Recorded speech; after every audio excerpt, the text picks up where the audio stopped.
Salut tout le monde, c'est Mathéo de la chaîne Mathéo IT. Aujourd'hui, je vais te montrer comment on installe une machine virtuelle sur VMware Workstation Pro. Donc, dans un premier temps, ce qu'il va falloir que tu fasses, c'est que tu te rendes sur le site de Microsoft, dans la rubrique Software Download /Windows 11. Donc, je mettrai le lien en description, ce sera plus simple pour vous. Et ensuite, on va se rendre tout en bas. On va sélectionner télécharger ici et on sélectionne Windows 11 ISO édition multiple pour les appareils x64. Donc là, on va faire télécharger. Ils vont demander de choisir une option. Donc on choisit la langue en question. Moi, je vais prendre français. Et ensuite, on n'a plus qu'à cliquer sur 64 bits télécharger ici pour télécharger l'ISO. En parallèle de ça, ce qu'on va faire, c'est qu'on va ouvrir Workstation. Là, j'ai pas mal de machines virtuelles, comme vous pouvez le constater. Mais nous, ce qu'on va faire, c'est qu'on va en créer une nouvelle pour voir comment ça fonctionne. Donc ce que je vous recommande de faire, c'est d'aller dans personnaliser, non pas typique. Donc on va aller dans personnaliser, on va choisir du coup la version de Workstation qui sera utilisée, donc c'est la version 25H2. Ensuite on fait j'installerai le système d'exploitation ultérieurement, je vous expliquerai pourquoi par la suite. Et ensuite on va sélectionner du coup l'OS. Donc là en l'occurrence je suis sur Microsoft Windows et je vais installer un ISO Windows. Donc on clique sur suivant, là on va sélectionner le nom de la machine. Alors ce sera le nom qui est affiché là-dessus, c'est pas le nom réel de la machine. Et on a ensuite l'emplacement du coup de la machine virtuelle.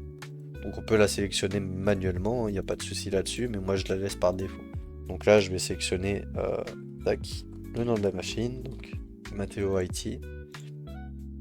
Et on va cliquer sur suivant. Donc là je peux générer tout simplement parce que pour l'instant on n'en a pas vraiment l'utilité, c'est juste pour vous montrer le principe. Donc là on a une UEFI, on n'a pas spécialement besoin d'utiliser le démarrage sécurisé. Et là on va sélectionner du coup le nombre de processeurs. Alors il faut savoir que le nombre de processeurs qui est virtualisé fait partie en fait intégrante de votre machine. Ce qui veut dire que si jamais vous mettez trop de processeurs comparé à ce que vous avez réellement sur la machine, ça va poser problème. Donc moi je vais aller vérifier. Donc pour vérifier combien vous avez de processeurs, de RAM, etc., il y a une petite commande qui s'appelle msinfo32 et qui vous permet du coup d'avoir tous les composants de votre système. Donc là en l'occurrence, je suis sur Windows 11 professionnel. Ça nous intéresse pas plus que ça. Je suis sur un processeur AMD Ryzen 7 et moi j'ai 8 cœurs et 16 processeurs logiques. Ce qui veut dire qu'il va falloir que je mette assurément moins de cœurs que ce que contient ma machine réelle. Donc là j'ai 32 Go de RAM en mémoire physique. Donc je pense qu'on est large pour mettre nombre de cœurs par processeur. Donc je vais utiliser un seul processeur vu que j'en ai 8 et je vais utiliser 2 cœurs. Ensuite, on passe à la mémoire de la machine. Donc les préconisations de Windows, c'est de mettre 4 Go, donc je vais mettre 4 Go. Et ensuite, je vais utiliser la traduction d'adresse réseau. Donc là, on reste sur LSI Logic SAS, c'est celui qui est recommandé. Et là, on choisit le stockage. Donc on a le choix entre IDE, SCSI, SATA, NVMe. On va laisser en NVMe.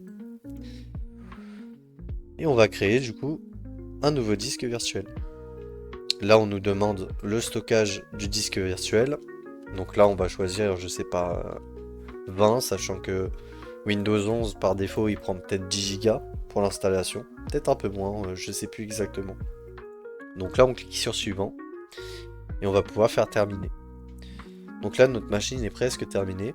Ce qu'il va falloir qu'on fasse, c'est qu'on aille dans modifier les paramètres de la machine virtuelle et qu'on aille dans CD-DVD, sélectionner l'ISO qui a été préalablement téléchargé. Donc là, en l'occurrence, je vais faire parcourir. Et on voit bien que je viens d'installer Windows 11. Donc je peux sélectionner l'image ISO qui va permettre d'installer le système d'exploitation. Donc là, je clique sur OK. Et on va pouvoir mettre sous tension cette machine virtuelle. Donc lors du démarrage, voilà, press any key to boot from CD or DVD. Donc là, en l'occurrence, on clique du coup sur l'écran.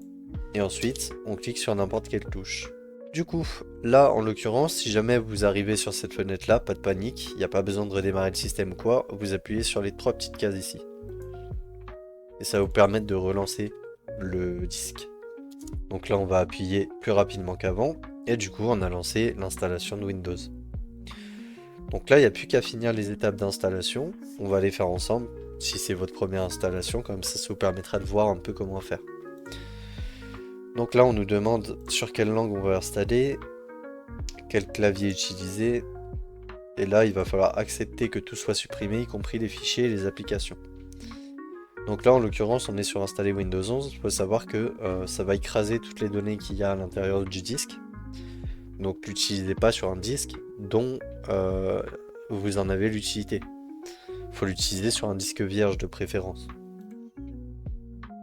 Donc là j'ai pas de clé, donc je vais cliquer sur je n'ai pas de clé de produit. Et là on va pouvoir procéder à l'installation. Donc moi ce que je vous conseille de prendre c'est Windows 11 professionnel. Pourquoi? Parce qu'on a tout simplement des notions qu'on n'a pas sur les autres éditions.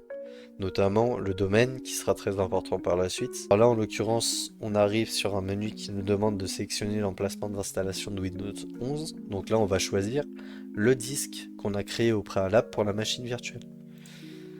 Donc là ça va tout simplement partitionner le disque et créer l'installation. Donc là l'installation vient de se terminer, le PC est en train de redémarrer. Et on va pouvoir passer directement aux étapes d'installation de Windows. Donc l'installation vient de se terminer. Donc maintenant il va falloir choisir la région. Je clique sur France et je fais OK.